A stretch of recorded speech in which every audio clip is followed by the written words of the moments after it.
good. I know. Give it a taste. Without sour cream.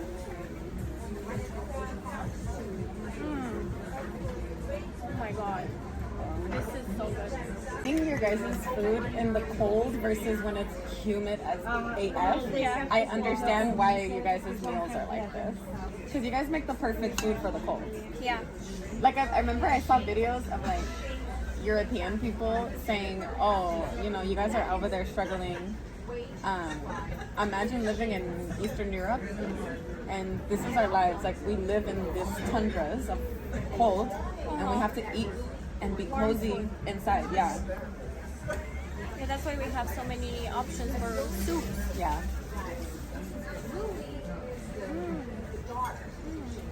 Should we take a bite of this?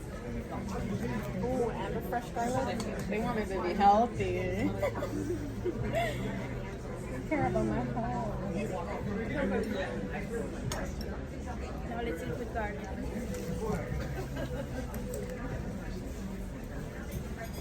Good. Too big bite. You can never take too big of a bite of that.